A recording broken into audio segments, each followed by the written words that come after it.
السلام عليكم ورحمة الله وبركاته ولا لا قعد جنالكينا جنالك حكمة تيب أي يوتيوب كسر هذا مقال cusub anigoo iska fadhiyo akhri sanaya commentiyada quruxda badan ee aad ka soo bixisaan muuqaalada ayaa waxaan ku arkay commentiga uu soo qoray mid kamid ah legendiska ku xidhan channelka waxaana yiri saaxiib waa iga codsi ka soo hadal NFT waxaan sidii maadaama soo codsaday saaxiibka maduga hadashada NFT inkastoo anigu ahay mid ku xeel dheer NFT iyo shaqooyinkaas laakiin waxaan isku dayayaa inaan wax yar uga bayaamiyo maadaama iga soo codsaday أنا قاعد أقولنا مقالكم رميستر لكن أنتنا مقالكم وقاعد أقولين فضلا جلك سبسكرايب صار فيديو أنا لايك صار بس كم هذا أنتي أنا قاعد سينا مقالكم بقول لايك teenagers كأي دلني يرى جوده ها كوكلا سوغن عالم كان ماليزيا كلا دون أيا واحد سمايان مالنتي العقدن $100 لا $100 إلا تكون كل $1 تدواتكي يجوا استعماله وكلية وحلقون مع NFT وأنا مال عالم كورن أسوي شيء سدي قف كستانو يسكديه إنه بلاو جودهان sawir guud hadaan ka siiyo NFT waa lawxo ama waa sawiraan meel yaala tusaale sida sawirka Mona Lisa oo kale laakiin sawirkaas waxa uu yaalaa dunidan caadiga laakiin NFT sawiraanta la dhigo waa caalam yani waa wax electronic ahaan yaala laakiin ma aha sida Mona Lisa oo kale website-kan hadda idin muuqda waxa lagu magacaabaa OpenSea waana sida Amazon oo kale alaabta Amazon sida u taalo kale ay u yaalaan sawiradu looguna kala iibsadaa website-kan haddii aad gasho oo soo iibsato mid kamid ah NFT-yada meesha yaala kuma imanayaan sida inaad gurigaaga ku dhajisto oo kale laakiin waxay ku galayaan profile-kaaga xagana waa meesha ay dad badan su'aalo iska weydiiyaan iyagoo leh haddii aadan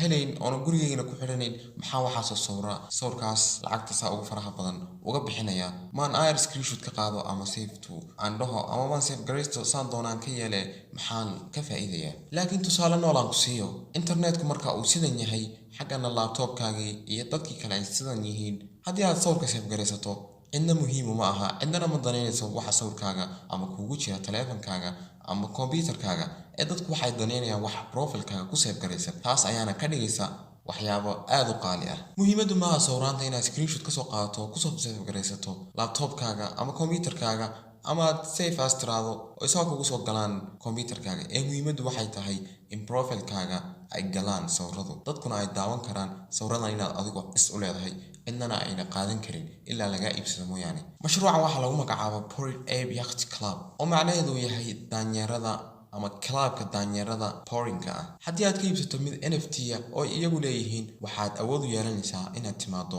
xafladaha iyo bandhigyada ay dhigtaan laakiin waa dadka NFT-dooda iibsaday oo kaliya laakiin dhibaatadu waxay tahay NFT-da ugu kharaqiisan ee ay hayaan waa wax ka badan $300,000 haddana suurayso waxaa jira dad iibsada waxaasoo lacaga ku bixiya sawirkaas laakiin ma iibsanayaan sawirka ee waxay iibsanayaan eventiyada iyo xafladaha ay dhiganayaan dadkaasi mid kamid ah dadka iibsaday waxaa kamid ah fanaanka lagu magacaabo Justin Bieber sawirkan hadda kuma muuqda waxaa is u leh Justin Bieber waxauna ka iibsaday waxa uu ku iibsaday lacag dhan $500 Ethereum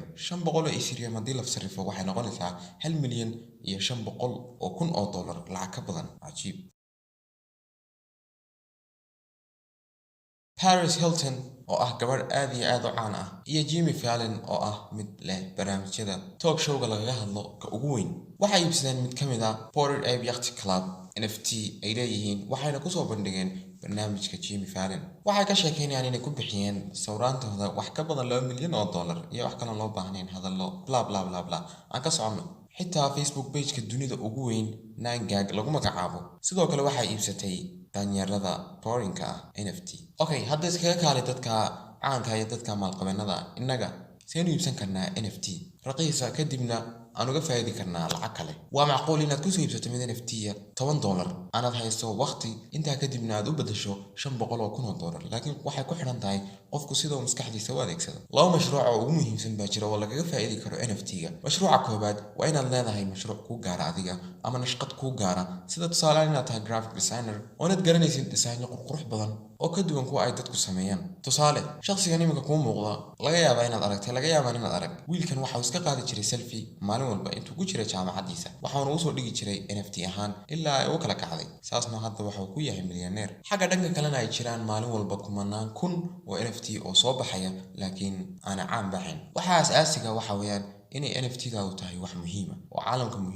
muhiim ma aha inay NFT-du qurux badan tahay iyo inay waqti gelisay oo u muuqanaysa 3D waxaas oo dhan muhiim mid ka mid ah NFT-yada ugu qaalisan caalamka waa CryptoPunks waxayna caan ku noqotay nashqadan cusub ee aan sii jiri jirin xagga wiilkan kale ee Ghazali lagu magacaabo isna uu ku caan baxay maadaama wax cusub ay tahay oo sawiraan in lagu iibiyo NFT ahaan ayna jiri jirin sidaas si lamida adiguna waad la iman kartaa fikrad ku gaara oo ka yaabisa dunida haddii aad u fiirsato NFT-yada dunida ugu caansan hal shakhsi oo graphic design kuma eka waxaa sidoo kale kala qayb qaata maalgeliyayaal iyo suuqgeeyayaal waliba tusaale shakhsigan waxaa lagu magacaabaa Gary Field waa nin businessman oo aad u caan ah waxauna bilaabay mashruuc NFT mashruuciisana waxaa ku soo daray fikrad ah in haddii aad iibsato mid ka mid ah NFT-yadiisa aad imaan karto maxaadarooyinkiisa oo dhan si bilaash ah sidaas lamida marka laga yimaado NFT-daadu inay qurux badnaato waa inaad la timaadaa fikrad ay ku hirgelayso muuqaalkeena maantana intaas ayuu ku egyahay waan jeclaan lahaa inaad ila wadaagto haddii aad waxuun ka faa'iiday muuqaalkan asku dayna muuqaalka inaan gaarsiino 100 like intaan ku kulmi doono muuqaalka xiga waxaan kaga tegayaa peace. This is your ape. Are we debuting? It's really cool. Like the hat, the shades. This is my ape. It's yours. Yours is so cool. I love the red heart sunglasses. I love the captain hat. It reminded me of me a little bit because I wear striped shirts. Dude, look at us. They look like they could be friends. They're buddies.